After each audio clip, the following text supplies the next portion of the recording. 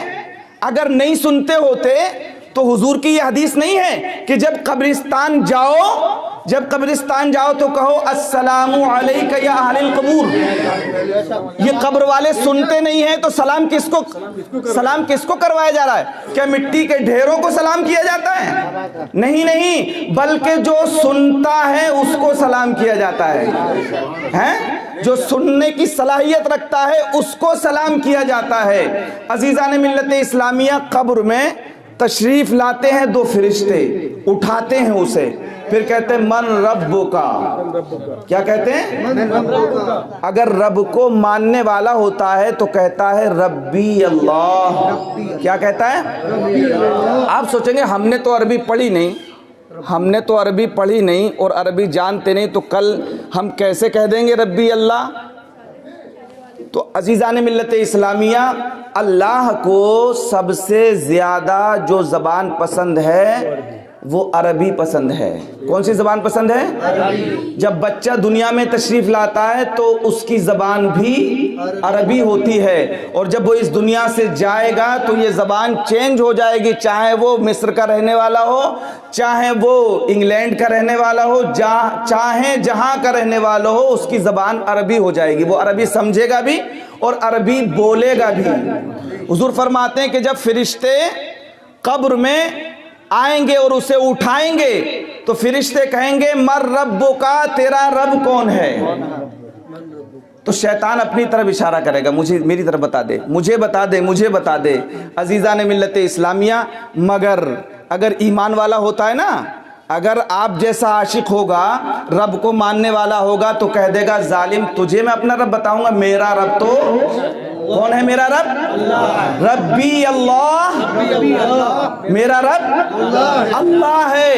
پھر ابھی چھوڑیں گے نہیں، اس لیے کہ رب کے ماننے والے تو بہت ہیں بھائی. اگر اللہ ہی کو ماننے سے کام چل جاتا تو قبر میں دوسرا سوال نہیں ہوتا. کیا بات ہے؟ کیوں حضرت؟ اگر صرف رب کو ماننے سے کام چل جاتا، اگر توحید پر، جس توحید کی لوگ دعوت دیتے ہیں، اگر اس توحید سے کام چل جاتا تو پھر دوسرا سوال کرنے کی ضرورت پیش نہ آتی.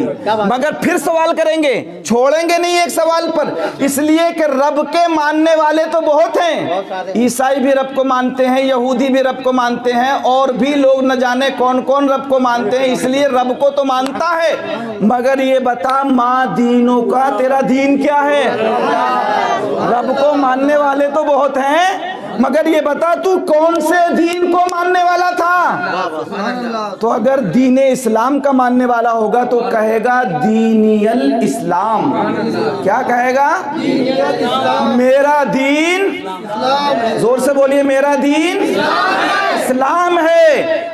اب چھوڑ دینا چاہیے. کیا بات؟ اللہ کو ماننے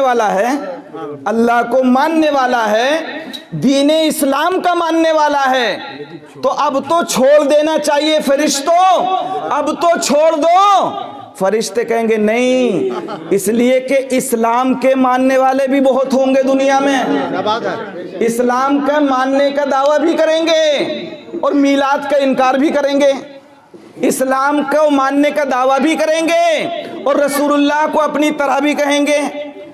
اسلام کا ماننے کا دعویٰ بھی کریں گے اور رسول اللہ کی شان میں بے ادبی بھی کریں گے. اس لیے خالی دین کے ماننے سے چھٹکارا نہیں. حدیث میں آتا ہے 2 نہیں بلکہ 3 سوال ہوں گے. کتنے سوال ہوں گے؟ 3 سوال ہوں گے. تیسرا سوال بڑا اہم ہوگا. اگر دو میں اگر پاس ہو بھی گیا اور تیسرے پر اٹک گیا تو یہ دونوں بیکار ہو جائیں گے. اگر تیسرے کا جواب نہیں دے سکا تو یہ دونوں ہی بیکار ہو جائیں گے. عزیزان ملت اسلامیہ، تیسرا سوال کون سا ہوگا قبر میں؟ تیسرا سوال ہوگا، حدیث پاک میں آتا ہے کہ فرشتے پوچھیں گے ما کنتا تقول فی ھذا الرجل، ان کے بارے میں کیا کہتے تھے؟ عزیزان ملت اسلامیہ وہاں روایتوں میں آتا ہے، شارحین حدیث نے لکھا ہے کہ حضور علیہ السلام کی وہاں آمد ہوگی۔ بعض کہتے ہیں کہ تصویر دکھائی جائے گی، حضور کی تصویر دکھائی جائے گی، بعض یہ کہتے ہیں کہ حضور کی تصویر دکھائی جائے گی، اور بعض یہ کہتے ہیں کہ حضور کی قبر انور سے کھڑکی کھول دی جائے گی، حضور کے مزار مقدس کو دکھایا جائے گا اور پوچھا جائے گا ان کے بارے میں کیا کہتا تھا۔ یہ نہیں کہا جائے گا کیا کہتا ہے۔ ما کنتا عربی کا قاعدہ ہے، حضرت قاری فریدی صاحب اچھی طرح جانتے ہیں کہ جب ماضی پر کنتا لگا دیا جائے، کانا لگا دیا جائے، تو وہ ماضی استمراری کے معنی میں ہوتا ہے، اور ماضی استمراری کا مطلب ہے کہ دنیا میں تو کیا کہتا تھا، اب کیا کہتا ہے اب تو پہچان ہی لے گا، مگر نہیں پہچان سکے گا۔ ابو جہل تو قبر میں جانے کے بعد نہیں پہچان سکے گا، دن رات دیکھتا تھا مگر قبر میں جانے کے بعد بھی نہیں پہچان سکتا۔ عزیزان ملت اسلامیہ، تو میں عرض یہ کر رہا تھا کہ یہاں بھی اختلاف ہے کہ ایک تو کہتے ہیں کھڑکی کھول دی جائے گی، ایک کہتے ہیں کہ حضور علیہ السلام جو ہے تشریف لائیں گے، ایک کہتے ہیں کہ حضور کی شبیہ دکھائی دی جائے گی، حضور کی تصویر دکھائی دی جائے گی۔ مگر جب میں احادیث پر غور کرتا ہوں، جب ان کے حدیث کے الفاظ کو دیکھتا ہوں، تو اس سے اندازہ یہ ہوتا ہے کہ تصویر کو فرشتے نبی نہیں کہہ سکتے، رجل تصویر کو نہیں کہتے، آدمی تصویر کو تھوڑی کہتے ہیں۔ اگر دسترخوان پر کھانے کی تصویر بنا دی جائے تو وہ کھانا تو نہیں ہو سکتا ہے۔ اگر اس کو یہ مان لیا جائے کہ کھانے کی تصویر بھی کھانا ہے تو پھر تو دسترخوان لگا دیا جائے، کھانے کی ضرورت ہی نہیں۔ تصویر کو کھانا نہیں کہتے اور کھانے کو تصویر نہیں کہتے، اس لیے رجل فرمایا گیا، حدیث میں کہا گیا ما کنتا تقولو فی حاضر رجل، ان کے بارے میں کیا کہتا تھا، اس مرد کے بارے میں کیا کہتا تھا۔ عزیزان ملت اسلامیہ، اب اس کا مطلب یہ ہے کہ حضرت عاصی غازی پوری کی بات ہماری سمجھ میں آتی ہے۔ حضرت عاصی غازی پوری آپ کے علاقے کے تھے، حضرت عاصی غازی پوری فرماتے ہیں کہ وہاں یہ نہ سمجھو کہ حضور کی کھڑکی کھولی جائے گی یا حضور کی تصویر پیش کی جائے گی، بلکہ حق یہ ہے کہ حضور اپنے غلام کی قبر میں خود تشریف لائیں گے۔ حضور اپنے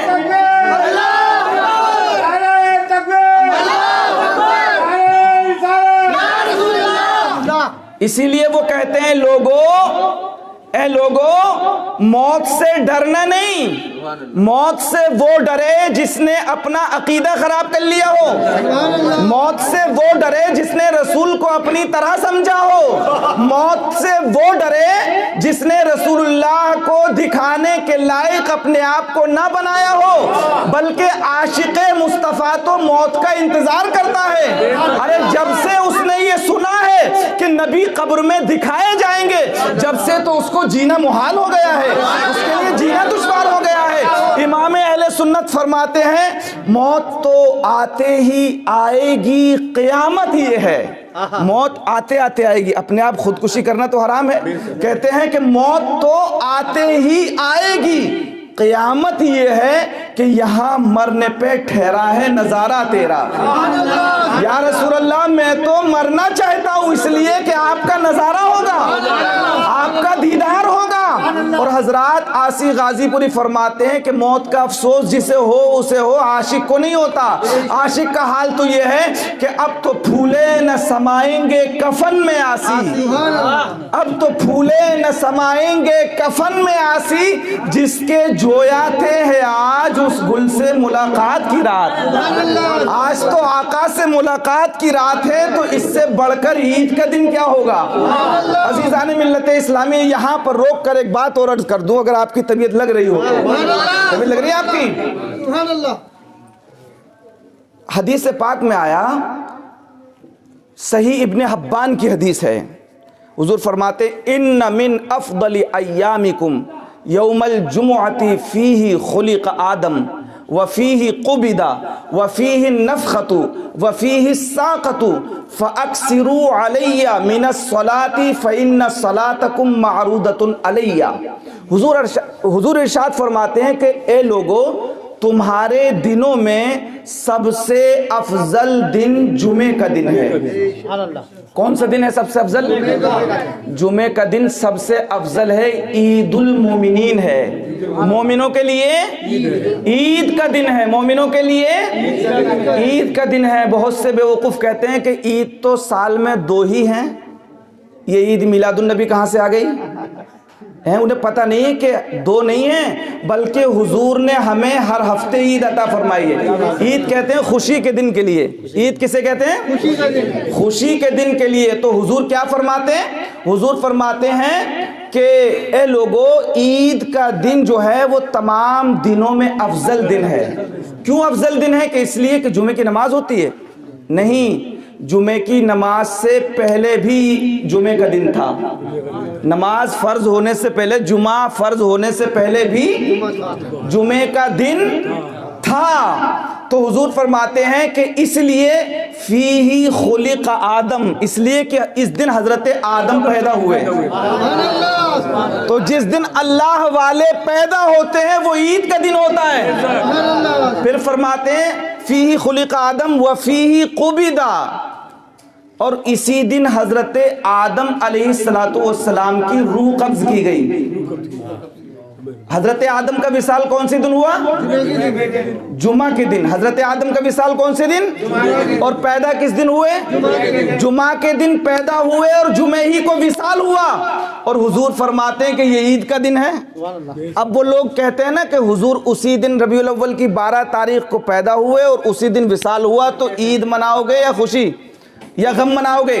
ان کو سمجھنا چاہیے کہ حضرت آدم جب دنیا میں تشریف لاتے ہیں تو حضور فرماتے ہیں اس لیے یہ عید کا دن ہے، اور جب حضرت آدم اس دنیا سے تشریف لے جاتے ہیں تو بھی حضور فرماتے ہیں۔ دراصل بات یہ ہے، جب حدیث پر غور کرا تو پتہ چلا، غور کرنے کے بعد یہ پتہ چلا کہ جب اللہ والے دنیا والوں کو دیے جاتے ہیں، جب وہ دنیا والوں کی طرف آتے ہیں تو یہ دنیا والوں کے لیے عید کا دن ہوتا ہے، اور جب وہ اللہ کی طرف جاتے ہیں تو یہ ان کے لیے عید کا دن ہوتا ہے۔ عرس کا دن، لوگ کہتے ہیں یہ حدیث میں کہا ہے۔ میں اس عرس کی قطعاً حمایت نہیں کرتا ہوں جس میں خلاف شرع کام ہوتے ہوں، میں قطعاً اس عرس کی حمایت نہیں کرتا۔ عرس کا مطلب یہ ہے کہ اس دن اللہ والوں کی طرف سے ایصال ثواب کیا جائے، کثرت سے قرآن پڑھا جائے، ان کے نام سے صدقہ و خیرات کیا جائے، ان کے سوانے حیات کو جو ہے سامنے رکھا جائے، اور ان کی زندگی کو سمجھا جائے، اور ان کی زندگی کے مطابق عمل کیا جائے، اور اس دن جو ہے یقیناً خوشی کا اظہار ہو۔ کیوں ہو خوشی کا اظہار؟ اس لیے کہ جب وہ آئے تھے تو ہمارے لیے خوشی کا دن تھا، اور جب وہ اس دنیا سے گئے تو ان کے لیے خوشی کا دن ہے، لہٰذا ان کا آنا بھی خوشی کا دن ہے، ان کا جانا بھی خوشی کا دن ہے۔ عرس کہتے ہیں، عرس بنا ہے دراصل عروس سے، عروس کہتے ہیں دلہن کے لیے، اور یہ بھی حدیث میں موجود ہے، یہ بھی حدیث پاک میں موجود ہے۔ لوگوں نے حدیثیں پڑھی کہاں ہیں؟ حدیث میں موجود ہے۔ حضور علیہ السلام میں وہ حدیث سنانے لگا ہوں جو اس کا آخری حصہ ہے 3رے سوال کا، یعنی جب، یہاں روک دیتا ہوں اس بات کو، اب پہلے اس کو سمجھیے۔ جب 3را سوال ہوتا ہے تو جب کہہ دیا جاتا ہے نا ما کنت تقول فی ھذا الرجل، ما کنت تقول فی ھذا الرجل، ان کے بارے میں کیا کہتے تھے، دنیا میں کیا کہتے تھے ان کے بارے میں۔ تو اگر بندہ عاشق نبی ہے، اگر مصطفیٰ سے محبت کرنے والا ہے، جو یہ دن رات مصطفیٰ پر درود و سلام پڑھتا تھا، وہ کہے گا ہوا محمد الرسول اللہ، وہ اللہ کے رسول ہیں، وہ اللہ کے اچھا میں پوچھنے لگا کہ حضرت علامہ فریدی صاحب سے کہ یہاں پر حاضہ کا لفظ موجود ہے، زیادہ دیر تو نہیں ہو رہی ہے حاجی صاحب؟ دیر تو نہیں ہو رہی؟ نیند آ رہی ہوگی؟ نیند تو نہیں آ رہی؟ اصل میں اتفاق ہو گیا، میرا بھی موڈ بن گیا، میرا بھی موڈ بن گیا۔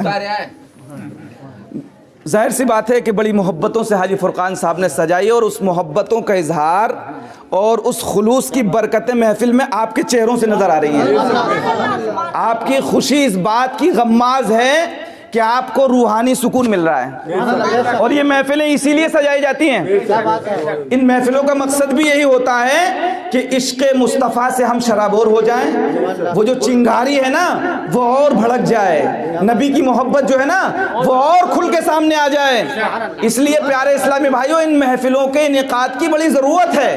آج بھول گئے ہو، آج ان محافل سے اپنے آپ کو دور کیے ہوئے ہو، تو آج دنیا میں دیکھ نہیں رہے ہو دنیا میں حال کیا ہو رہا ہے۔